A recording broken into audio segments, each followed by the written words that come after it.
kita lakukan pengurukan sungai, pengurukan waduk-waduk. Karena apa, kita tahu informasi ini. Cuman memang masalah curah hujan itu semua keputusan Tuhan. Itu semua keputusan Tuhan.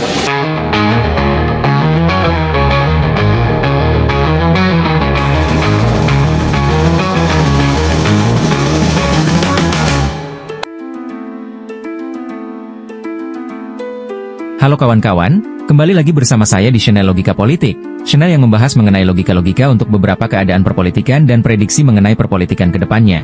Tetap bersama saya di sini dan jangan lupa like, subscribe dan share videonya jika kalian suka. Gak usah berlama-lama, kita mulai saja.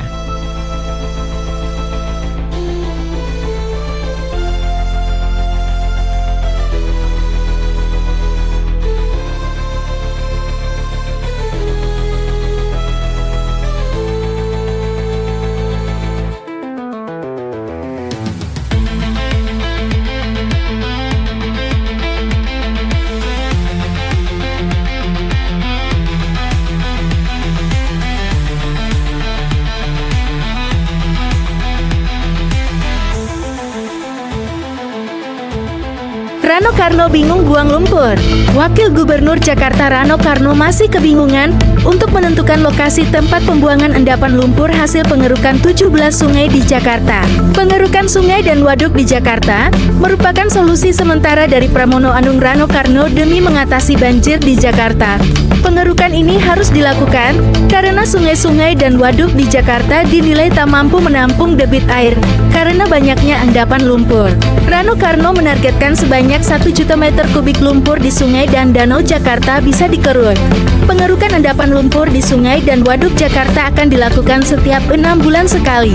Dalam program ini, sebanyak 1.000 petugas akan diterjunkan. Bahkan, pengerukan sungai ini juga akan tetap berlangsung saat Ramadan.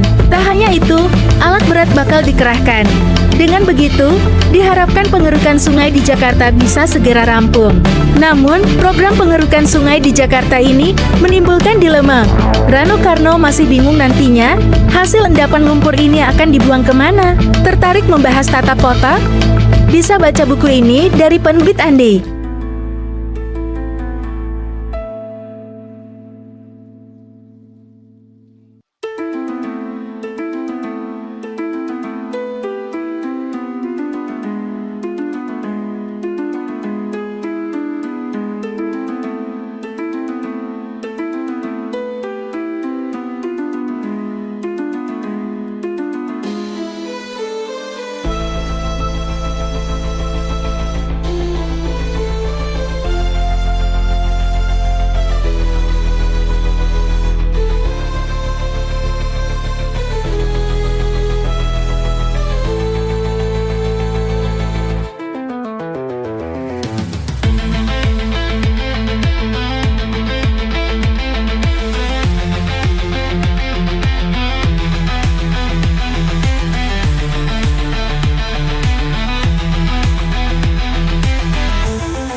Siapa yang sudah melihat video Wakil Gubernur DKI Jakarta, Rano Karno, atau Sidul, menggunakan perahu karet dan rompi pelampung saat meninjau banjir yang tingginya tidak melebihi lutut orang dewasa?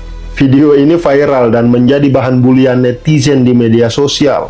Jadi gini, dalam konteks komunikasi politik, ini adalah contoh komunikasi politik yang gagal, pencitraan yang gagal. Bang, itu bukan pencitraan, itu langkah spontan yang harus dilakukan pemimpin saat rakyatnya terkena musibah. Iya, makanya tadi saya berbicara dalam konteks komunikasi politik, bukan dalam konteks musibah. Jadi, dalam konteks komunikasi politik, semua ucapan dan tindakan politisi, pemimpin, itu merupakan tindakan pencitraan. Dan pencitraan yang baik bukan tentang kepalsuan, tetapi tentang bagaimana seorang pemimpin mampu menghadirkan dirinya secara otentik, komunikatif, dan relevan dengan harapan publik. Kita kembali ke video Bang Dul tadi. Di era digital saat ini, citra seorang pemimpin adalah cerminan dari bagaimana ia berkomunikasi, bertindak, dan menampilkan dirinya di hadapan publik. Setiap langkahnya tidak hanya diamati, tetapi juga dianalisis dan langsung direspon oleh masyarakat secara instan. Makanya, strategi pencitraan itu bukan sekedar membangun ilusi kepemimpinan, melainkan tentang bagaimana seorang pemimpin menghadirkan makna dalam setiap tindakannya. Kasus Bang Dul yang meninjau banjir menggunakan perahu karet dan jaket pelampung di genangan yang hanya setinggi lutut adalah contoh pencitraan yang tidak kontekstual. Akhirnya berbalik menjadi bahan cemoohan publik kan. Erving Goffman dalam teorinya Political Communication Framing, dia mengatakan setiap tindakan pemimpin harus dikemas, didesain dalam bingkai yang sesuai dengan realitas publik.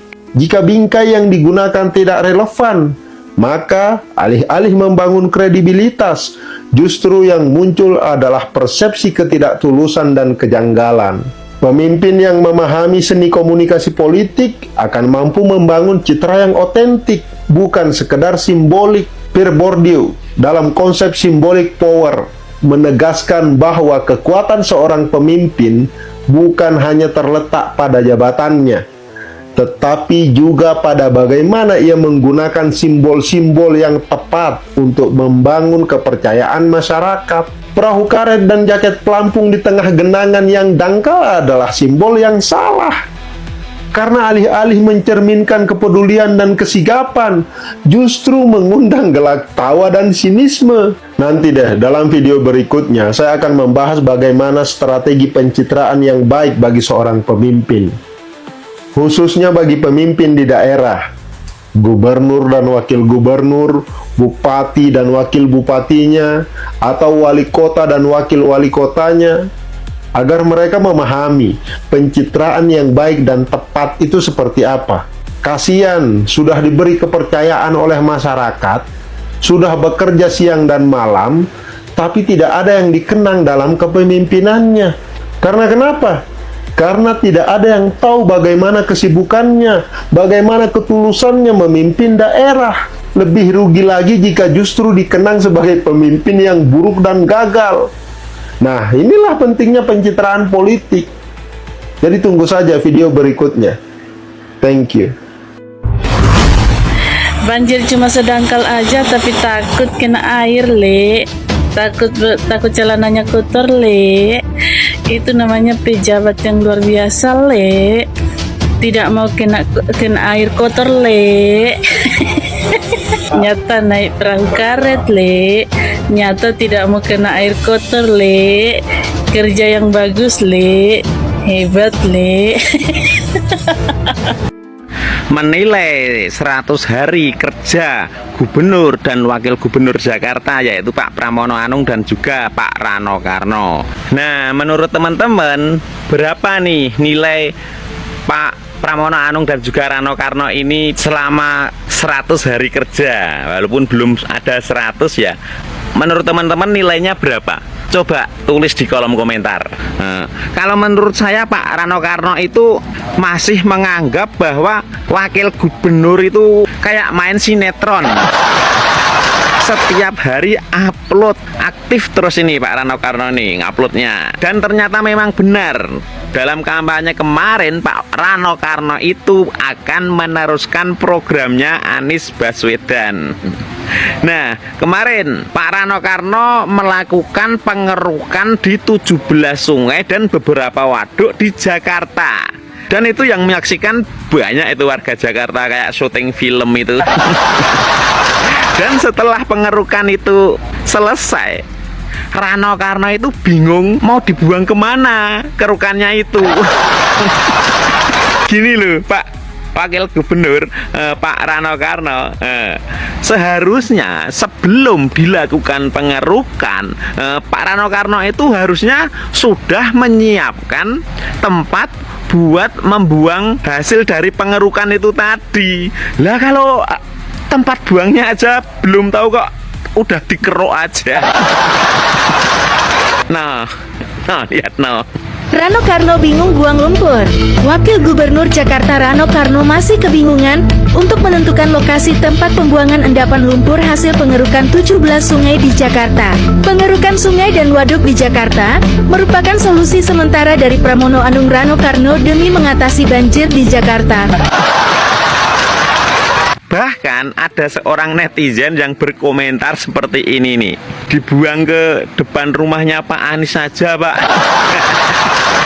Nah ternyata habis dikeruk itu kemarin itu Jakarta banjir. Jabodetabek banjir parah, air sampai 5 meter, jalan lumpuh, warga terdampak. Mana solusinya? Jadi Pak Rano Karno itu benar-benar meneruskan program Pak Anies Baswedan ya, membikin parkiran air di Jakarta. Dan saat Pak Rano Karno ini meninjau tempat banjir, apa yang dikatakan Pak Rano Karno? Penyebab banjir itu apa? Noh, dengerin noh. Awal Ramadan banjir melanda 46 RT di wilayah Jakarta. Di 100 hari kerja kita lakukan pengurukan waduk-waduk. Karena apa? Kita tahu informasi ini. Cuman memang masalah curah hujan itu semua keputusan Tuhan.